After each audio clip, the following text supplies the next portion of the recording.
Judas, one of the 12, arrived. With him was a large crowd armed with swords and clubs, sent from the chief priests and the elders of the people. Now the betrayer had arranged a signal with them. The one I kiss is the man. Arrest him. Going at once to Jesus, Judas said, "Greetings, Rabbi," and kissed him. Jesus replied, "Do what you came for, friend." Then the men stepped forward, seized Jesus, and arrested him. With that, one of Jesus' companions reached for his sword, drew it out, and struck the servant of the high priest, cutting off his ear. "Put your sword back in its place," Jesus said to him, "for all who draw the sword will die by the sword. Do you think I cannot call on my Father, and he will at once put at my disposal more than 12 legions of angels? But how then would the scriptures be fulfilled that say it must happen in this way?" In that hour, Jesus said to the crowd, "Am I leading a rebellion that you have come out with swords and clubs to capture me? Every day I sat in the temple courts teaching, and you did not arrest me. But this has all taken place, that the writings of the prophets might be fulfilled." Then all the disciples deserted him and fled. Those who had arrested Jesus took him to Caiaphas, the high priest, where the teachers of the law and the elders had assembled. But Peter followed him at a distance, right up to the courtyard of the high priest. He entered and sat down with the guards to see the outcome. The chief priests and the whole Sanhedrin were looking for false evidence against Jesus so that they could put him to death. But they did not find any, though many false witnesses came forward. Finally, 2 came forward and declared, "This fellow said, 'I am able to destroy the temple of God and rebuild it in 3 days.'" Then the high priest stood up and said to Jesus, "Are you not going to answer? What is this testimony that these men are bringing against you?" But Jesus remained silent. The high priest said to him, "I charge you under oath by the living God. Tell us if you are the Messiah, the Son of God." "You have said so," Jesus replied. "But I say to all of you, from now on you will see the Son of Man sitting at the right hand of the Mighty One and coming on the clouds of heaven."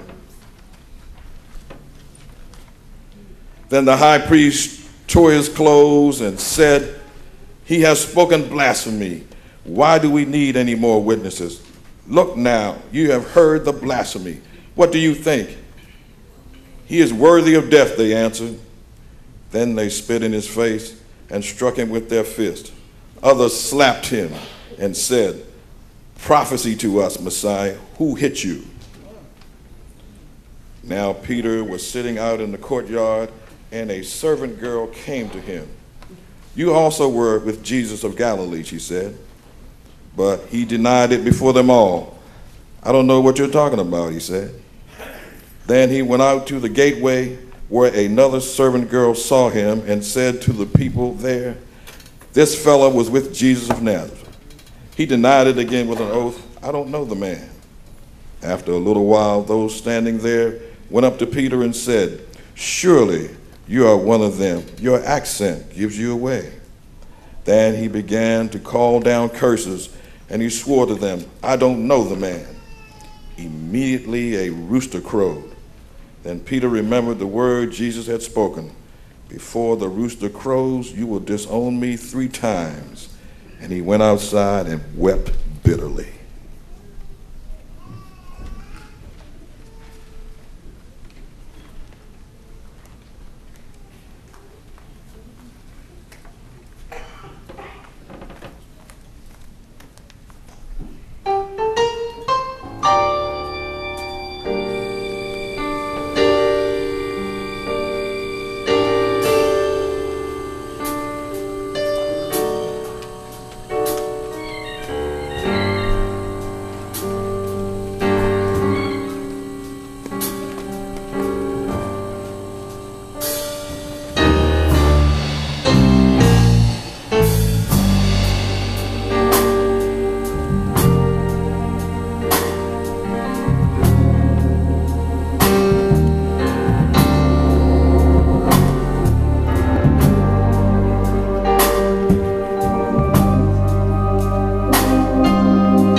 Meanwhile, Jesus stood before the governor.